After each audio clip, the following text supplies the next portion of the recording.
Bonjour à tous, je suis Yohan Paniux et bienvenue sur Project It, le podcast sur la gestion de projet. Avant de commencer, je tenais à vous rappeler que si vous trouvez ce contenu intéressant, n'hésitez pas à aimer, partager ou vous abonner sur la plateforme de votre choix. Et aussi de me suivre sur mon LinkedIn, j'y poste régulièrement du contenu. De plus, vous pouvez visiter mon site internet www.yohanpaniux.fr. Également, je vous annonce que j'ai ouvert une formation vidéo de 10 heures pour vous aider à devenir chef de projet. Vous la retrouvez sur mon site internet et elle vous permettra de découvrir ou d'approfondir un bon nombre de pratiques en gestion de projet, mais aussi en conception de produits. Pour finir, je vous remercie d'être de plus en plus nombreux à m'écouter et je vous souhaite une bonne écoute pour ce podcast.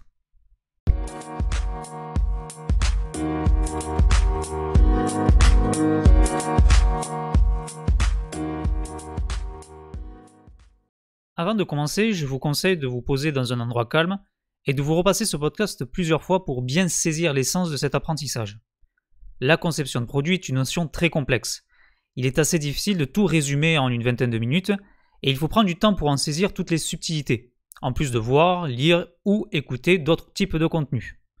Mais elle est essentielle quand vous êtes impliqué sur un projet, de quelque nature qu'il soit. Ce podcast va être un petit peu plus long que les autres, donc prenez bien le temps pour l'écouter, le réécouter, pour en assimiler toutes les informations.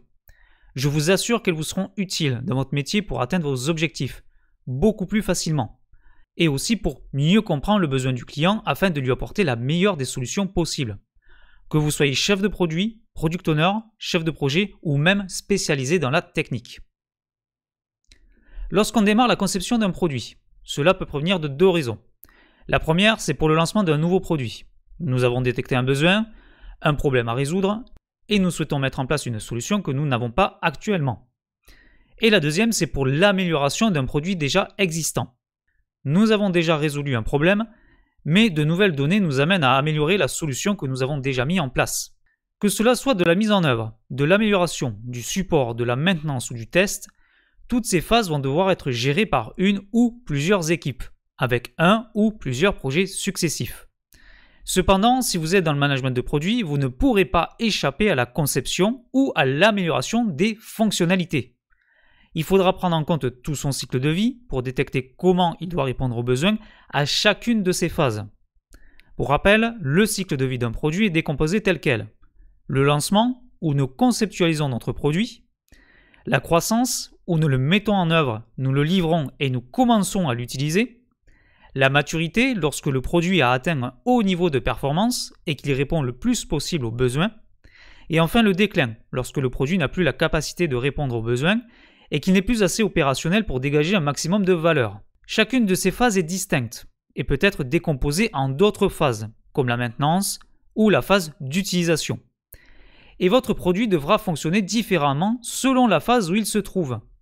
Par exemple, un produit qui est en phase de croissance ou de maturité doit avoir les fonctionnalités qui permettront de résoudre le problème qui a été détecté initialement. Mais lorsqu'il sera en phase de déclin, le produit doit fournir des fonctionnalités qui permettront sa destruction, sa réparation, sa mise au rebut ou alors une amélioration en profondeur. Nous pouvons imaginer un logiciel en phase de maturité qui permettra de partager des fichiers, de les sauvegarder ou bien de les archiver. Et en phase de déclin, il permettra d'utiliser des technologies qui facilitent la migration des données vers un autre système, donc vers un autre logiciel. Chacune de ces phases doit être prise en compte pour anticiper ce que devra être le produit tout au long de son cycle de vie. Et comme je viens de vous l'expliquer, il ne fournira pas le même niveau de service selon l'étape où il se situe. Afin de bien concevoir votre produit, vous devez prendre en compte ce cycle de vie et déjà préparer cette phase de maturité, de déclin, de maintenance, d'utilisation ou d'amélioration, afin d'obtenir un produit qui restera efficace et maintenable le plus longtemps possible. Afin de déterminer comment concevoir ce produit, vous devez tout d'abord vous dégager de la technique. Restez objectif par rapport au service qu'il doit rendre, en fonction de l'étape où il se situe dans son cycle de vie. Et pour cela, vous allez devoir définir ce qu'on appelle des fonctions de service. Mais qu'est-ce qu'une fonction de service ?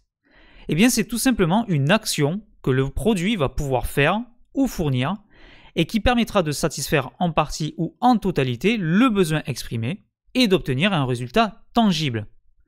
Attention, ici on ne parle pas de technique. Nous parlons tout simplement d'actions qui permettront de rendre service à l'utilisateur, de répondre à son besoin, selon la position du produit dans son cycle de vie. Par exemple, en phase d'utilisation, un logiciel FTP permet de partager des fichiers. La solution que j'ai trouvée est un logiciel FTP et sa fonction de service est de partager des fichiers. Mais nous pouvons en trouver d'autres. Le logiciel FTP permet de sécuriser le transfert de fichiers. Il permet également de stocker des fichiers sur un espace de stockage. Il permet également d'accéder à un espace de stockage local ou bien distant. Comment fait-il cela techniquement? Pour l'instant, ce n'est pas important. L'objectif reste de déterminer ce qu'il pourra faire pour nous, de partir du quoi, pour ensuite aller vers le comment. Et les logiciels FTP ne sont pas les seuls à fournir ce genre de service. Un SharePoint ou un stockage cloud peuvent également le faire. Ces fonctions de service vont devoir ensuite être définies avec certaines caractéristiques et par un niveau de performance à atteindre. Par exemple, pour la fonction de service permettre de partager des fichiers, je vais la caractériser par le type de fichier à partager, le type d'utilisateurs qui pourront partager des fichiers, et définir son niveau de performance par une vitesse maximale à laquelle je vais pouvoir partager des fichiers, mais aussi le poids maximal des fichiers que je vais pouvoir partager. Je peux par exemple dire que pour partager des fichiers, je vais pouvoir partager des documents type images, photos, vidéos, que le partage de fichiers sera possible uniquement entre le département RH, le département marketing et la direction, tout en assurant un partage de fichiers de moins de 20 mégaoctets en moins de 10 secondes entre deux utilisateurs. Ici, je viens de déterminer ma fonction de service, mais je l'ai également caractérisée tout en lui attribuant un niveau de performance à atteindre. Et si j'en ai plusieurs, il faudra les pondérer, c'est-à-dire définir celles qui sont les plus importantes à avoir pour répondre aux besoins. Il ne faudra pas forcément les développer en premier, mais il faudra s'assurer qu'elles sont effectives, car nous avons conclu qu'elles sont déterminantes pour la résolution du problème de notre utilisateur ou de notre client. Évidemment, tout cela est à déterminer en fonction de leurs besoins, de leurs contraintes, de leur environnement, tout en se posant la question de savoir si un tel produit reste faisable. Il faudra donc mener une analyse de faisabilité, tant sur le plan budgétaire, des ressources disponibles, de délais, de risques ou encore sur un certain niveau de retour sur investissement. C'est également un processus itératif. Les fonctions de service seront définies, caractérisées, puis pondérées étape par étape, certes, mais elles ne sont pas figées. Il faudra les affiner au fur et à mesure pour s'assurer qu'elles sont à la fois pertinentes, faisables, mais aussi qu'elles permettront de résoudre le problème. Leur développement se fera de façon différente si vous êtes en agile ou en waterfall. Mais c'est un processus qui peut prendre plus ou moins de temps pour satisfaire l'utilisateur, voire même atteindre ce qu'on appelle le product market fit, c'est-à-dire l'adéquation parfaite entre un produit et son marché. Si vous êtes en waterfall, il faudra les déterminer en totalité dès le début avant de les développer. Si vous êtes en agile, il faudra les déterminer itération après itération en fonction du retour des utilisateurs et de l'évolution du besoin. Mais absolument tous les produits, qu'ils soient physiques, logiques, logiciels ou bien de type service ou organisation, possèdent des fonctions de service. Et on peut les trouver de différentes manières. Généralement grâce à une analyse fonctionnelle externe, qui est un outil central pour mener une analyse de la valeur. En agile, il est courant d'utiliser les user stories pour définir un backlog. Mais les US ne sont que des fonctions de service de notre produit. La différence réside sur le process de découverte des fonctions en continu, itération après itération, mais aussi bien plus épuré lors de leur définition. Quand on est en waterfall, il faudra forcément définir l'ensemble des fonctions dès le début, pour tout livrer. Alors qu'en agile, on avance pas à pas. On teste, on inspecte et on améliore. Seulement, le terme user story est trompeur, car toutes les fonctionnalités développées sur un produit, de manière agile, n'ont pas l'utilisateur final pour unique bénéficiaire. Les membres de l'équipe de dev peuvent très bien développer des fonctionnalités pour eux-mêmes, afin de rendre le produit plus facilement maintenable, ou qui puissent fournir des informations utiles seulement pour eux, comme pour du monitoring par exemple. Et pour cela, ils devront définir des fonctions de service avant de développer des fonctionnalités. En France, l'analyse fonctionnelle externe, issue de l'analyse de la valeur, a été normalisée avec la méthode APT. APT pour application des techniques d'entreprise. C'est une méthode pour enseigner les sciences de l'ingénieur et qui permet de lister des fonctions de service pour ensuite rédiger un cahier des charges fonctionnel. Afin de vous faire comprendre les différentes notions de ce podcast, nous allons prendre l'exemple d'une montre. Donc nous nous mettons en position d'un concepteur de montre. Pour entrer dans le détail, les fonctions de service ont deux objectifs. Tout d'abord, elles permettent de déterminer ce qu'on appelle des fonctions d'usage. Ce sont des fonctions qui permettent de faire une action spécifique pour résoudre un problème spécifique. C'est une fonction d'utilisation. Pour une montre, permettre d'afficher l'heure est une fonction d'usage. Ensuite, les fonctions de service permettent de déterminer ce qu'on appelle les fonctions d'estime. Ce sont des fonctions qui vont permettre à l'utilisateur de ressentir une émotion qui lui sera bénéfique grâce au produit. Par exemple, une montre de luxe permettra à l'utilisateur d'exprimer une certaine catégorie sociale. Ces notions de fonctions d'usage et de fonctions d'estime vont vous permettre, dans un premier temps, de résoudre le problème, dans un second temps, de trouver les meilleures solutions techniques possibles pour assurer les fonctions, et dans un troisième temps, d'obtenir ou de générer de la valeur. Ces fonctions d'usage et d'estime sont définies pour cette finalité, et elles sont exprimées grâce aux fonctions de service de votre produit. Vous pourrez ainsi trouver les solutions les plus pertinentes et maîtriser votre budget pour sa conception. On appelle cela le design to cost. Si vous êtes sur l'amélioration d'un produit, on appelle cela le redesign to cost. Si nous prenons le cas de la montre, nous pourrons déterminer à la fois des fonctions d'usage et des fonctions d'estime. Évidemment, selon le public que nous visons pour vendre notre montre, nous allons figer un certain niveau de performance à atteindre par nos fonctions de service, comme pour le cas de tout à l'heure, avec la fonction permettre de partager des fichiers, pour permettre l'échange de fichiers de 20 mégas en moins de 10 secondes entre le département RH, marketing et direction. Ici, en termes de fonctions d'usage, la montre, évidemment, va nous permettre d'afficher l'heure, mais aussi elle va nous permettre d'afficher la date. Et si c'est une montre connectée, nous pourrons imaginer une infinité de fonctions d'usage, comme nous permettre d'écouter de la musique, ou encore de mesurer notre rythme cardiaque si nous sommes sportifs. Et elle pourra aussi contenir des fonctions d'estime. Notre montre permettra à notre utilisateur de personnaliser le bracelet avec une couleur différente. Ou alors, si c'est une montre connectée, de changer le fond d'écran. Il n'y aura aucune réelle utilité précise pour ces deux fonctions, mis à part de faire ressentir des émotions à notre utilisateur, des émotions positives. Nous pouvons très bien imaginer nos montres sans la possibilité de changer le bracelet ou le fond d'écran. Cela n'empêchera pas la montre d'être utilisable. Mais tout dépendra du public et donc de l'utilisateur que nous souhaitons satisfaire. Les plongeurs n'auront pas de nécessité de pouvoir changer leur fond d'écran.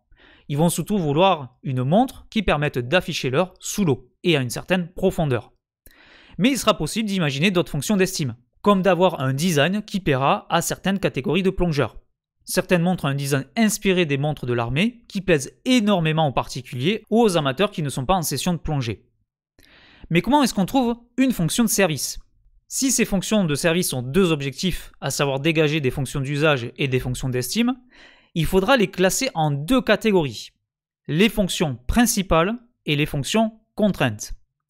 Les fonctions principales sont celles qui vont permettre d'obtenir des fonctions de service qui répondent aux besoins, en termes d'usage et en termes d'estime. Permettre d'afficher l'heure est une fonction principale de notre montre.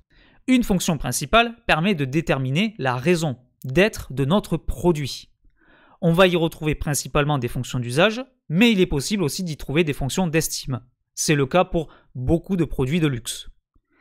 Les fonctions contraintes, quant à elles, sont des fonctions qu'il faut prendre en compte pour que le produit puisse fonctionner ou bien qu'il puisse être utilisé.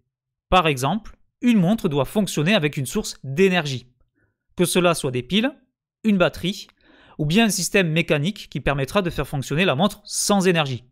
C'est d'ailleurs tout l'objectif des montres automatiques, qui viennent répondre à ces contraintes de devoir changer régulièrement la pile d'une montre, tout en dégageant une valeur d'usage et une valeur d'estime. Car non seulement il n'y a plus besoin de batterie, mais les amateurs de montres adorent aussi la construction et le mouvement mécanique des montres automatiques. Pour résumer, nos fonctions de service permettent d'effectuer des actions pour répondre aux besoins.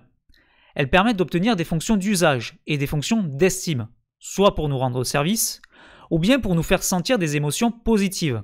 Et ces fonctions de service sont classées par deux catégories, les fonctions principales et les fonctions contraintes. Les fonctions principales sont la raison d'être du produit, ce qui permettra d'effectuer plusieurs actions, et les fonctions contraintes sont des fonctions qu'il faudra prendre en compte pour que le produit fonctionne ou pour que l'utilisateur puisse s'en servir. Afin de définir ces fonctions de service, cela passe par plusieurs étapes. Tout d'abord, évidemment, il faut comprendre le besoin, connaître son utilisateur, son problème, et l'objectif qu'il souhaite atteindre grâce à son produit. Et toutes les contraintes, que cela soit technologique, environnemental, énergétique, en lien avec le marché du travail, les normes ou bien les lois. Ensuite, il faudra déterminer le cycle de vie de notre produit. À ce stade-là, nous avons déjà une idée de ce que nous allons faire. Si on veut une montre, on part sur une montre. Mais il faut rester objectif. Et c'est toute l'utilité de mener une analyse fonctionnelle externe. Les fonctions de service ne sont pas techniques. Elles permettront d'imaginer et de mettre en place différents types de solutions qui peuvent être diamétralement opposées, mais qui permettront d'atteindre le même résultat, c'est-à-dire d'assurer le résultat voulu par les fonctions de service. Par exemple, la fonction de service permettre d'afficher l'heure peut être assurée par un produit comme une montre, mais aussi par un ordinateur, par un téléphone ou bien par une horloge. Tous ces produits peuvent fournir cette fonction de service. Mais selon le besoin exprimé, nous allons développer un produit qui sera différent. Une montre permet d'afficher l'heure partout où nous nous trouvons, alors qu'une horloge répond plutôt à un besoin d'afficher l'heure à un endroit spécifique et fixe, dans une pièce par exemple, et pour un groupe de personnes. Pour en revenir à notre particulier, qui se déplace régulièrement. Si nous ne souhaitons pas faire de produits technologiques, parce que ce n'est pas notre public visé, que nous faisons plutôt l'amateur de montres mécaniques, alors nous n'allons pas produire une montre connectée type smartwatch. Ensuite, nous allons décomposer toutes les fonctions de service de notre produit par rapport aux étapes de son cycle de vie. Naturellement, si notre montre est en phase d'utilisation ou de maturité, elle permettra d'afficher l'heure, d'afficher la date, de déclencher un chronomètre et répondra à certaines contraintes, comme de pouvoir être alimentée en énergie ou d'être solidement fixée au bras de notre utilisateur pour éviter qu'elle tombe. Mais si elle se trouve en phase de déclin, elle n'aura pas les mêmes fonctions de service. Si notre montre tombe en panne, elle change d'étape dans son cycle de vie et elle va passer de la phase de maturité à la phase de déclin. Lorsque nous sommes en phase de déclin, nous allons imaginer des fonctions de service différentes pour permettre à l'utilisateur de réparer sa montre et donc de prolonger sa durée de vie. Par exemple, permettre à l'utilisateur de remplacer la source d'énergie ou bien permettre à l'utilisateur de réparer ou remplacer les composants manuellement. Tout cela va se traduire techniquement de plusieurs façons. Permettre d'afficher l'heure sera composé d'un cadran avec les heures qui seront pointées par des aiguilles pour afficher l'heure. Alors que pour permettre à l'utilisateur de réparer les composants manuellement, cela va se traduire techniquement par un socle à l'arrière de la montre qui sera démontable et qui permettra d'accéder aux composants pour les réparer ou les changer. Et c'est cela toute l'utilité de ces fonctions de service. Partir d'une base de résultats à atteindre qui est objective pour les transformer en fonctions ou spécifications techniques. Pour trouver les fonctions de service, vous avez plusieurs pratiques qui existent. Vous pouvez très bien partir d'un produit déjà existant et utiliser une méthode analogique. En analysant le produit déjà existant, vous pouvez détecter les fonctions de service qui le constituent et qui se retrouveront dans le vôtre. Également, la méthode APT que j'ai précédemment citée vous permet d'appliquer un outil graphique qui s'appelle le diagramme des interacteurs ou appelé aussi le diagramme pieuvre, pieuvre comme l'animal. L'objectif de ce diagramme est d'analyser, selon l'étape du cycle de vie du produit, des éléments du milieu extérieur. Les éléments du milieu extérieur, en fait, ce sont des éléments qui vont avoir une interaction ensemble grâce à votre produit, ou bien qui vont venir interagir directement sur votre produit. Vous allez donc devoir lister ces éléments et essayer de les interconnecter pour trouver vos fonctions de service, à la fois les fonctions principales, mais aussi les fonctions contraintes, pour en définir des fonctions d'usage et d'estime. Si je reprends ma fonction principale, permettre à l'utilisateur de partager des fichiers, mes deux éléments du milieu extérieur sont l'utilisateur et les fichiers. Ces deux éléments vont avoir une interaction grâce à mon produit. Et je relie les deux en les combinant avec un verbe d'action. Je peux ainsi trouver ma fonction de service. Ici, mon verbe d'action est le verbe partager. Ce qui donne permettre à l'utilisateur de partager des fichiers. Utiliser un verbe d'action est fondamental, car un verbe d'action permet de s'écarter de toute technique. Si je le souhaite, je peux avoir une multitude de solutions qui me permettront de partager des fichiers. Un logiciel peut très bien le faire. Il existe plusieurs types de logiciels, un SharePoint, un logiciel FTP. On peut aussi appliquer un service cloud, mais je peux très bien également utiliser une imprimante pour avoir mon document sous format écrit et ensuite l'envoyer par courrier. Selon le contexte, permettre à l'utilisateur de partager des fichiers sera rempli soit par un logiciel, soit par une imprimante. Si vous souhaitez en savoir plus sur ces techniques et sur ces méthodes, j'y consacre un module complet sur ma formation « Devenez un chef de projet » disponible sur mon site internet. Pour terminer, N'oubliez pas de pondérer ces fonctions, c'est-à-dire de leur attribuer un poids d'importance. En les pondérant, vous déterminez plus facilement les fonctionnalités qui seront les plus importantes à développer et celles qui sont le moins importantes. Une fois que les fonctions du produit sont pondérées, vous pouvez les hiérarchiser et ainsi prioriser vos tâches de développement, soit en identifiant les tâches qui sont nécessaires d'effectuer en premier pour assurer le bon développement des fonctionnalités à forte pondération, ou alors en priorisant les fonctionnalités à forte pondération pour les livrer le plus vite possible, surtout dans un contexte agile. Afin de bien gérer votre budget, votre temps, mais aussi de choisir les bonnes solutions, il vous faut pondérer ces fonctions de service. Lorsqu'elles sont clairement définies, caractérisées, pondérées, avec un niveau de performance clair à atteindre et une finalité à vocation d'usage et ou d'estime, eh bien on peut déterminer la solution la plus pertinente en fonction de cette pondération. Et toutes les notions que je viens de vous enseigner sont utilisables pour un nouveau produit ou bien pour l'amélioration d'un produit déjà existant. Pour un nouveau produit, nous définissons les fonctions de service qui constitueront le socle de résultats à atteindre. Pour un produit déjà existant, nous allons retravailler celles qui existent déjà pour les améliorer, les enlever si elles sont plus nécessaires, ou bien pour en rajouter pour mieux coller avec le besoin actuel de l'utilisateur ou du client. Je vous remercie pour votre écoute. N'hésitez pas à aimer, vous abonner, repartager si vous trouvez ce contenu intéressant. Et à visiter mon site internet www.yohanpanux.fr. On se retrouve bientôt pour un nouveau podcast et en attendant, je vous souhaite bonne chance pour vos projets.